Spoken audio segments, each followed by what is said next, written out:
I'm Steve Cornelius, Commonwealth Journal Sports Editor, and welcome to the second edition of the Commonwealth Journal Sports Show. In today's episode, we'll be talking to Pulaski County High School freshman goalkeeper Audrey Jasper. She's had a busy couple of weeks. In the past two games against crosstown rivals Somerset, both games went into overtime shootout, which means the goalkeepers have to defend off a lot of penalty kicks, and we'll talk to her a little bit about that and just about the goalkeeping position in general. Also, this past Monday, the Pulaski County High School girls golf team won their second straight regional title, team title. And we caught up with them after they won their title at Burnside Island Golf Course, and we talked to them about what it meant to win back-to-back regional titles and what it took to do that. Also, we caught up with Somerset High School Principal Jeff Wesley, and we talked about the grand tradition of the Briar Jumpers Homecoming Week, which they had last week, and they had a big game where they beat Russellville in their homecoming game. We got a little footage of the parade and showed you some of the floats, and we also visit the Purple Field. It's a little field on the south end of the William Clark football field, main field. So we'll give you a little update on that. Also, Chase Neal is our beat writer for the Somerset High School football team, and me and him will sit down and talk just a little bit about Somerset football. Somerset has been undefeated. They've had a great season so far. They've been ranked in Class 2A, #1 team in the state for several weeks now. So it's been a really exciting team to watch, and for Chase Neal, it's been a really exciting team to probably cover because there's been a lot of big victories, and we'll talk to him about that. So stay tuned. Don't turn that dial, and thank you for watching the Commonwealth Journal Sports Show.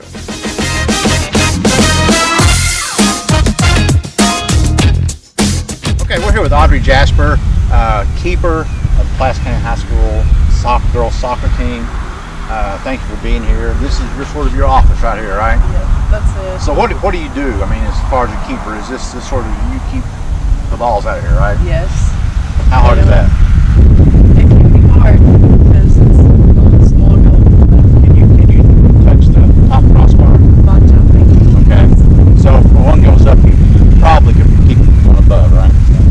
How did you get to be first of all, how did you get into soccer? I actually tried to avoid it because that's what my older sister played in high school. Okay. So I played basketball and volleyball. What's your older sister's name? Lindsay Jasper. That's just okay. But then a bunch of my friends, they all played soccer, so I decided that I would try it.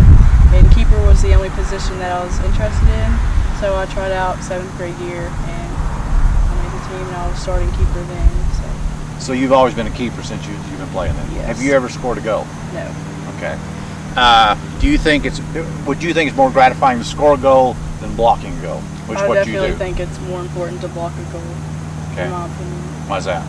Because, I don't know, it just means more to me since that's all I've ever really done. Okay. But When you get in games sometimes all the action's right here on you, sometimes the action's way back there. What would you rather have? Would you rather have all the actions and you getting shots and stuff, or where you got weakness, or because like a lot of times in this last Somerset game, there was a lot of action on the other end where you were just sitting there twiddling your thumbs. Well, I try to stay focused, even though if the ball's on the other side of the field, I try to imagine where a pass is going, to try to plan it out in my head to make sure I know where I'm supposed to be and be ready for any shot that's coming at me. But it's nice when it's on the other side of the field, but if it comes over here, I just gotta be ready. Do you ever bring a book or homework or anything and do it while you're waiting for it to come this way? No. Or they frown upon that? No. You do get to have drinks and stuff here sometimes, don't you? Yeah, I can set my water bottle next to the Okay. goal. The past two Somerset games have been have you ever been in a shootout before? No, that was my first high school shootout. So you've had two almost back-to-back in Somerset. Yes. What's that like? I mean, because you're playing 90 minutes of soccer, then all of a sudden the whole stadium's looking at you because it comes down to the keeper basically. I mean, because you're trying to block 5 shots. It's nerve-wracking, definitely. In the first game, of course, yesterday they did beat you all in the sudden death, but the game before you all beat them in the shootout, and you had two big blocks, which really sort of put you all in advantage in that shootout. Talk about those. And I mean, were those just instinct things, or did you see something, or how do you react to stuff like On that? PKs, you just have to make up your mind where you're going, because you can't really figure out unless they look a certain area. But usually I just try to look at where the shooter's looking, and I'll just try to take a step that way. But you can't really determine if it's going to be in the air or on the ground. So in the past 6 days, you've had 11 penalty kicks shot at you, right? Yes. Do you think that's an advantage? Because I mean, y'all probably gonna play Somerset in the district tournament, Yep. and chances are it could go to another, shootout again. shootout. So do you like to have a mental note of the certain players, and maybe it's their tendencies, and that Yeah. might help you down the end. Yeah. Of course, it can go both ways, because the Stevens girl can probably do that too. Yes. Just like you gotta remember, like if they're high shooters, if they can hit top upper 90s, or if they shoot low on the ground, and which side they like going to. But they can always change it up. So it's just got to be you and which way you go. What's the hardest kind of shot to block? Probably upper 90s, because I'm not the tallest person ever. But So you had to sort of almost dive and jump at the same time, don't you? yes. And I think in Somerset game, that was some of the ones that scored was the high Upper one. 90s, yeah. Okay. All right. Last thing, what is a hidden talent or something that some people may not know about you? I am the youngest person on my team, so that's kind of different, I guess. And you're how old? 14. How does that? I mean, because some of these girls are like maybe 16 and 17. Yeah. How do they react? I mean, are they sort of a different level as far as the things they like, or how does that work out? No, I think we're all a big family, and we all get along good with each other. So I think it works out really well. All right. Thank you, and good luck rest of the Thank season. Okay, what does it feel like winning back-to-back regional titles? Macy. We worked pretty hard this year. We did a lot of strength training and other things. So it's actually pretty exciting that it's never been done before, and that we all get to be a part of it. Talk about last year compared to this year, because last year the weather was just horrible, and it was probably super hot today with Friday. Talk about that. Last year it was like pouring the rain. We were in like a monsoon, and it was like we were so wet, and then we had to go into a playoff hole, and it was like dark outside. And this year it was just really hot. When did y'all know? Did y'all hear any inkling about how y'all were doing through the round? Did anybody hear about that or anything? We figured out that Rockcastle, which was kind of like our competition, their third girl wasn't going to be playing, so that it's kind of like, okay, we feel really bad that she can't play, but also it's like, hey, we have a chance. How tight are you girls? Because I know y'all played together for 2 or 3 years. Let's talk about what y'all do together and just how that helps out as far as being a team. I love these girls so much. They're my family, and it's going to be sad whenever Macy leaves us next year.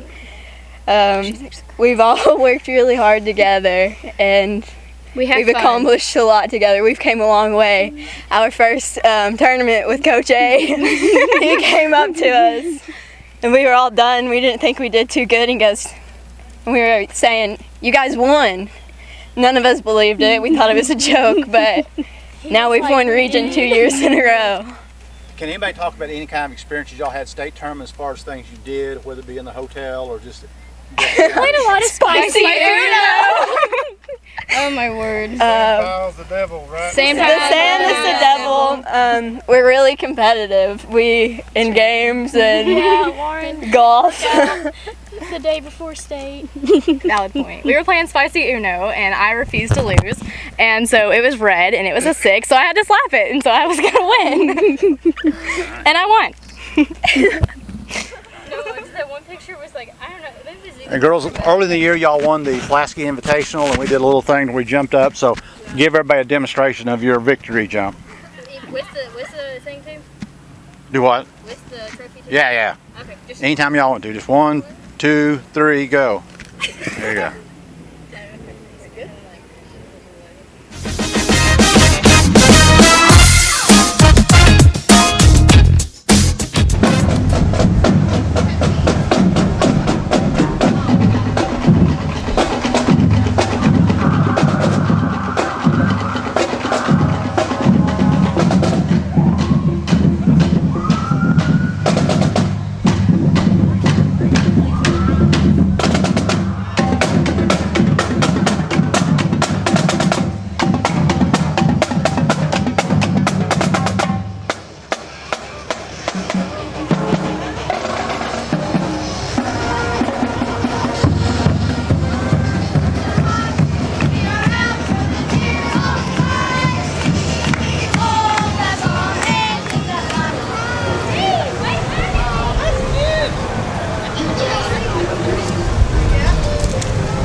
Hey, we're here with Jeff Wesley, principal of Somerset High School, and behind us we've got all these floats, and you just had a parade. And the tradition here with homecoming in Somerset is something special, isn't it? Absolutely. It was really exciting this year to be back, be the principal, to get to see the kids' excitement, all of the work that went into it. We've just got unbelievable parents, faculty, students that all came together. It's just an amazing week to see all the hours of work that goes into it, and you see the finished product is pretty amazing, and they really bond during that time. It's a great time. You know, the neat thing too, you talked about the parents, but it really brings back memories for the parents and alumni who want to come and show them how to build these floats. Right. And I think sometimes they probably have more enjoyment in it than the kids do. Oh yeah, you can tell it's about as much fun for them as it is the kids. They thoroughly enjoy that. Yeah. Okay. And do the kids realize this is something that probably doesn't happen anywhere else in America? Because I know this is an old-time tradition in colleges and high school, but I don't think a lot of high schools go to the thing of having a parade and the floats and all that. Yeah. No, we really tried to stress that. We put a video out, getting some voices from the past to just talk about their experiences with homecoming, and to help the kids realize that this really is a special thing. I think most of them understand that, and that's why they give so much of their time and their efforts to be a part of it. And it's an interesting tie, that common thread through the years, that homecoming kind of rallies people around the Somerset alumni. How exciting is it? I know it's been probably maybe disruptive educational process, but how challenging and how fun is this week for you guys? Oh, it's like anything that's a lot of work, but it's a labor of love. I mean, everybody pitches in, and we make some adaptations and some adjustments, and everybody pitches in and does their part, and it's just a lot of fun. All right, enjoy the game, and good luck, man. Thank you. Appreciate it.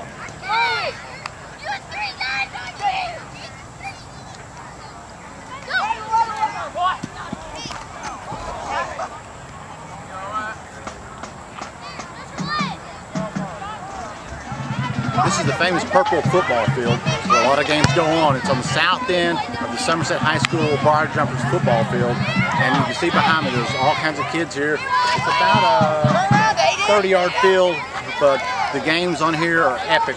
So if you want to see a couple games at the same time, come to Somerset High School at William Clark Field, and you'll see games on the purple field and then games on the big field in the background.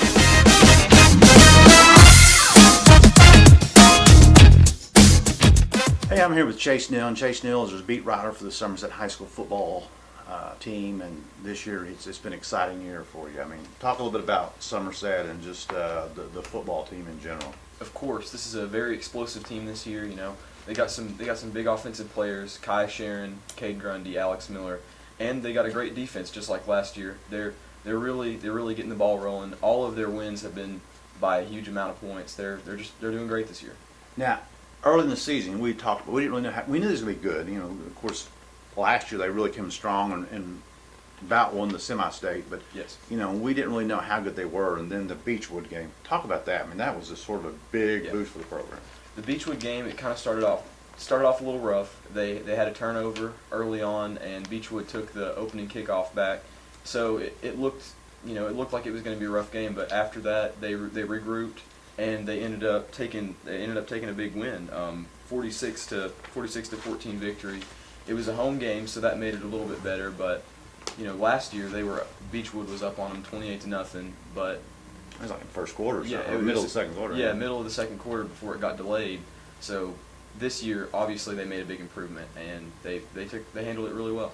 And Beechwood was one of those teams you just can't throw to the top of them, and I think Coach Lucas knew that, and then they just had to grind it out, and they just kept running to Miller. And I think they really learned that Miller is just going to be, I mean, he can dominate the game just by running, just hitting 5-6 yards every touch. Yeah, Alex Miller is a guy that they run the offense through Alex Miller. They have a premier quarterback in Kai Sharon, but I think the main component of their offense is really keeping the ball going through Miller, eating up clock, and letting him bust off those big runs. And with Alex Miller, I mean, by his running, it opens up a lot of passing for them. Talk about some of the receivers. I mean, they have just a slew of receivers from the tight end to their ends and everything. Think about those a little bit, the receivers. Oh yeah, Cade Grundy, he's a guy that can get over the top. He can beat any defensive back in the state. I mean, he's really been good for him, especially getting over the top. And he's also a guy that can take a screen pass all the way down the field. He's a big playmaker. And then of course they got Jaden Gilmore. He's made some really big plays for him. He's he's a big framed guy. You know, 6'3". He looks like a big college receiver. Yeah, doesn't he? yeah, 6'3", 6'4". He can get it over guys. And then of course they have a couple tight ends that Carson Guthrie especially that can help him over the middle. And then Chase Bruner, which has sort of been used. I think he's their leading tackler, but I mean he goes at tight end. He plays a little bit of outside receiver for him. He plays a lot of running back for him too. So he's one too. I think in the first game, Yeah. first touch he had a touchdown or something. Yeah, big 50-yard rushing touchdown, and he's had a couple big receptions this year too. Okay. They have Hazard coming up, and I know that that Hazard came here last year, but Hazard's always a tough game, especially going to Hazard. That's Yeah. going to be just a. Going to Hazard, I think so far this will be a pretty big test for him. But I think that Somerset will handle him. I think they got the roster. I think they got the players. You know, I think the defense and the offense they'll make it happen. And, you know, and you talk about tough games. They've not really had a tough game this year, and that sort of worries me in the fact that when you get to the playoffs, you're going to have some tough games like they had in the regional finals at Lexington Christian last year. So it'd be good to have a tough game, especially in Hazard, where you have to win it in the fourth quarter. We all thought that Beechwood was going to be a tough game, but they handled that pretty easy. I think they got some big tests coming up this year. Lexington Christian, like you said, they had that goal line stand in the playoffs. They beat them twice last year. That game is at Lexington Christian. It'll be a high emotion game. Lexington Christian will be looking to get them back, and they've had a really good season, beating Lexington Catholic and some other teams this year. That's going to be a really tough game, and I think that's their toughest test, and we'll really see what this team's made of when that comes around. And they also have Corbin late in the season too. At Corbin, that's always a tough team to play. Corbin's a little bit down from what they were last year, but still, that's going to be a tough place to play. Yeah, and that's the last game of the season, and it sort of doesn't really mean a lot. So it'd be sort of interesting to see how both teams approach that, because it used to be a huge rival. They used to be in the same district. I think back when your dad covered Somerset football, maybe 20, 30 years ago, they were like huge rivals. So it's sort of be a neat rivalry to see. Yeah, it'll be a good game. When you talk about offense and defense, especially for a small school like Somerset, you're sort of talking about the same kids. But I mean, how would you compare, their offense compared to their defense? Well, I think both are tremendous this year. They can, on the offense, they can run it or pass it. They really work through their run game. They have a lot of runners: Alex Miller, Jace Bruner, Mikey Garland, Cam Austin. They have a lot of guys that can run the ball and also catch the ball out of the backfield. And of course, they have Kai Sharon, who is getting some college looks. He's really, from last year, I've seen a lot of improvement through him. His ball placement. Overall, he's a playmaker, and he's got plenty of receivers to help him make plays. But then again, on the defense, they even play Kai Sharon. He plays defensive back a little bit. He had an interception. I think a lot of the big guys have had interceptions. Yeah, he did have an interception. And Cade Grundy also, we talked about him. He had a pick six. But then they also have some guys like Tate Madden. He had a receiving touchdown for him. He plays a little bit of receiver, but primarily he plays defensive back. He's solid for him. He's really good. But I think the main part of this defense, just like last year, is their linebacking core. Jace Bruner and Mikey Garland this year they've been tremendous. They've been racking up the tackles. Mikey Garland makes a ton of plays on special teams as well. You see, last year, I didn't know how that linebacking core would work out with, they lost Peyton Hatcher, who was a very big part right there beside Bruner. But Bruner's really stepped up as the number one guy, and Mikey Garland's right there with him making plays. And speaking of Mikey Garland, I mean, he had, I don't know if you call it a fumble recovery or takeaway, but explain that one, what he had against the Russellville game. Oh man, the return man got the ball, and he just ran right to him and stripped it right out of his hands and took it to the end zone. I mean, he just took it from him. Yeah, it's like he just gave it to him or something. Yeah, he just ran up and took it right out of his arms and took it to the end zone. And he actually, even last year as a sophomore, he makes big hits on special teams. He is a really good special teams player, getting down the field, making the tackle, making plays on special teams. He's tremendous on special teams and defense, and even, like I said, he even gets some carries on offense and plays pretty well. And then like highlight plays, I mean, Sharon he does this thing where he hurdles kids, and I think in one game, I can't remember which game it was, but he had two big hurdles right in a row, and it's just like... Yeah, it was the Beechwood game. Yeah. And he's so athletic, besides just throwing the ball downfield, which he has an arm, he can get to his receivers at any point of the field. He's also really quick, if he doesn't see anything open, he'll take it, and he'll make some moves. Like he said, he'll hurdle some players. He can juke some players. He'll get around people. He'll get down the field, whether he has to pass it or run it himself. He should be running the track hurdles, I mean, because I think he hurdled the kid, looked like he went up 6 foot in the air. Oh, so. yeah. Okay, Hazard game prediction. I think it'll be a little bit closer than the rest of their games, but I'm still going to say I think Somerset they'll win by probably I'd say 3 touchdowns. Okay. I think I'll agree with you. I think it'll be tough, but I'll give Somerset the 2 touchdowns. But so right now, they've been ranked #1 in Class 2A for the past 3 weeks. I mean, I know you've not seen some of the other teams, but what you're hearing and seeing, how do you feel like they rank in the state right now? As far as Class 2A, I think they're right up there with the best teams in 2A. In my opinion, and maybe a little bit biased, I think they're the best team in 2A, and I think they have just as much chance as anyone to take 2A state this year. All right. Thanks for coming in, man. All right, thanks. Enjoy the game.